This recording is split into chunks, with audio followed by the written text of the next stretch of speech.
I grew up with photography because both my grandfather and my father were photographers. Nonetheless, I resisted becoming a photographer myself until I left school because art photography, such as I was interested in, was not what we did in my family. My father is an advertising photographer. You mustn't forget that in the 1970s, photography was not considered, in Germany at least, an art. In other words, those who took an interest in photography at the time could not work on the basis that the more they developed their technique and knowledge of photography, the likelier it would become that they would be successful in the art world.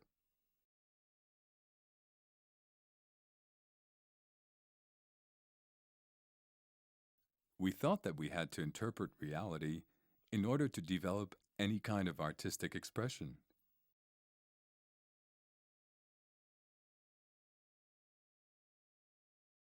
When I began studying in Düsseldorf, I concentrated on architectural photography, but I couldn't see much of a future for myself.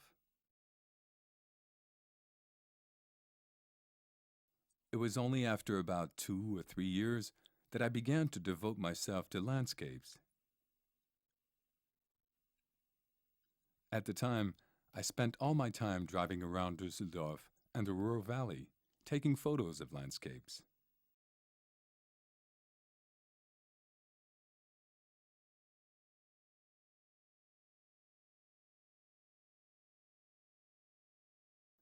The whole point of these images was less the representation of the landscape or of the people in the photo, and more the manner and style in which I photographed the people within the landscape.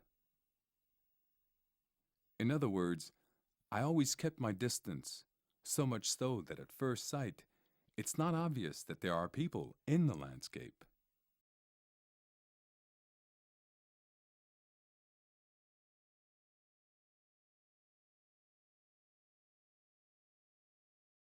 To get to university in Essen, I had to cross this bridge, so I knew it very well.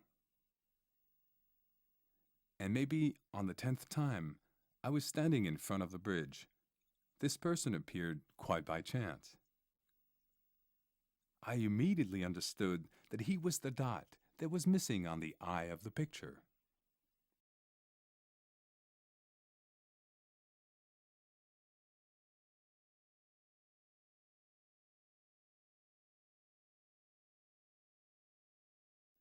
What particularly interests me about this photo is that it is almost certainly a functional and technocratic 1970s building.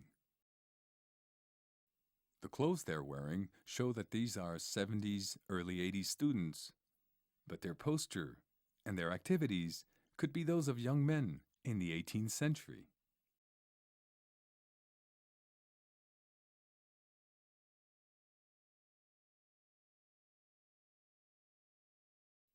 Normally, I try to avoid people who stick out of a crowd or who look at the camera. I prefer to focus on the group.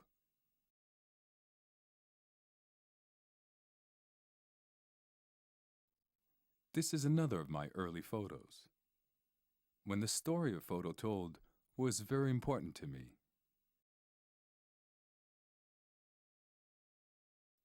If I found myself somewhere like this nowadays, I'd probably lose the cable car and would just concentrate on the landscape.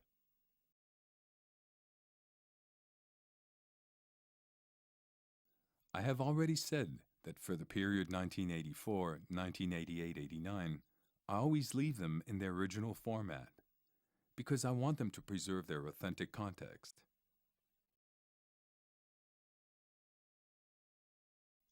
Nowadays, it's different.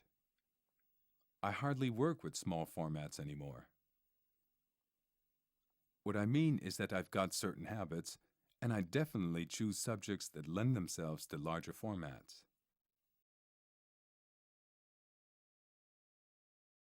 In this photo, it struck me as truly absurd that people should go to relax at the seaside and totally ignore the sea.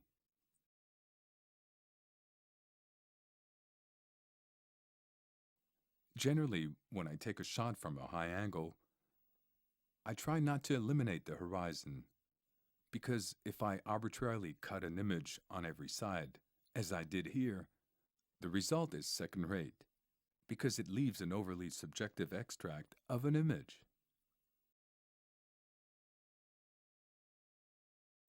This is the exception that proves the rule.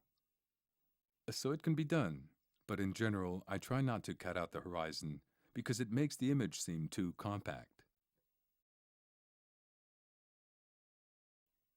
Bert Brecht said that photography can no longer recreate the reality of a factory because reality, as such, has drifted into the functional.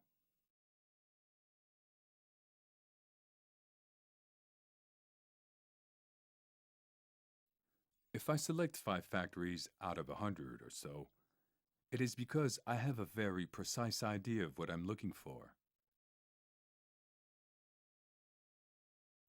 I only allow reality to influence me in very particular circumstances. Either I have a very precise picture of the modern factory, or I fall back on an image that is universally valid.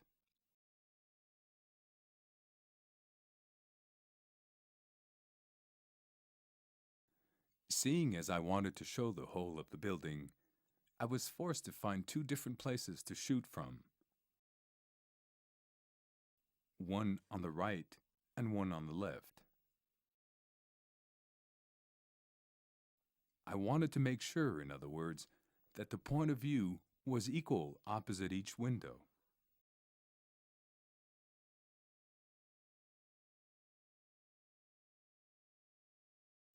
I don't think it's chance that made me choose this building.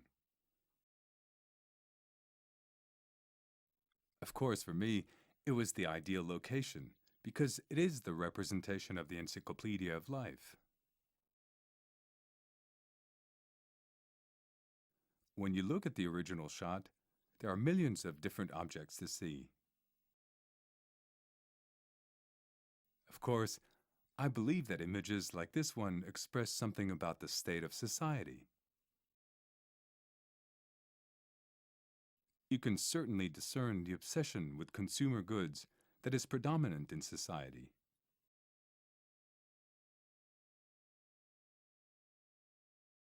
My first digital image dates back to 1992. It was a photo I took at Charles de Gaulle Airport in Paris. There were certain intrusive details that would, in the end, have stopped me from using the image.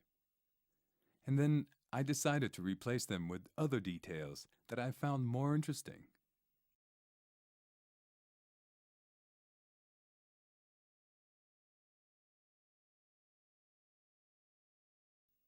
That's not to say that I touch up all my photos digitally. A great many of them are still produced by conventional means and are never retouched, and when it comes down to it, it is impossible to say which have been touched up and which haven't.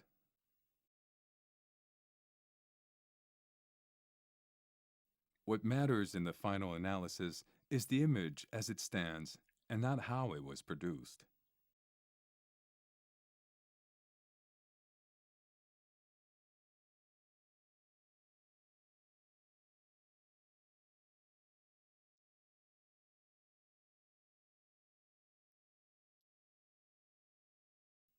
This photo is the result of a lot of hard work. On my first visit to the Parliament building, I shot at night, which, because of the darkness, meant there were no reflections of the outside.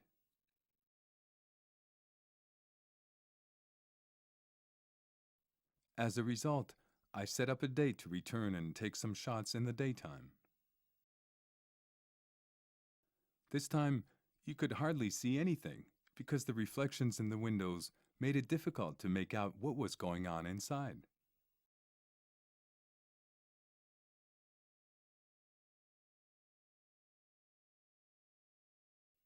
So we kind of improvised the situation using daylight and mirrors on the middle part of the photo.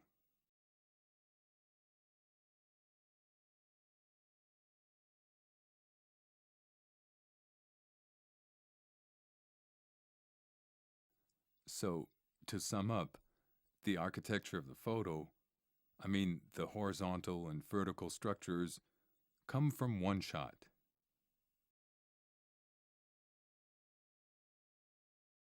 The lower section and what's on the left of the photo were shot in the daytime.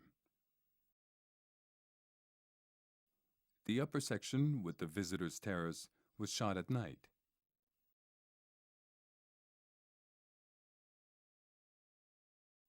I got this result with the help of a computer, otherwise you wouldn't be able to make anything out.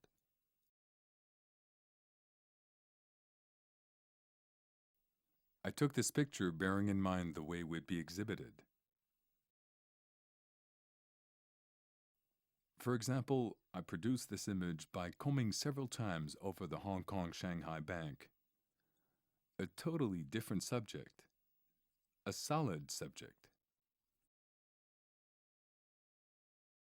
And so, you can look at this microscopically and macroscopically.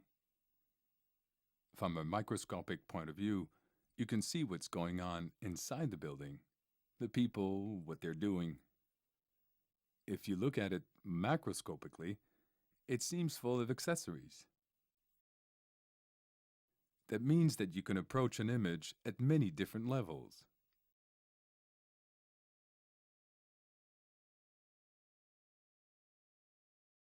For example, if you look closely at this image, you realize that it is in fact a road. You can see the tire marks. That is very important for me. Although there are no people in the landscapes, you can discern, most of the time, traces of people within the landscape. I feel a bit like a recording device, expressing the spirit of the time in my own particular way.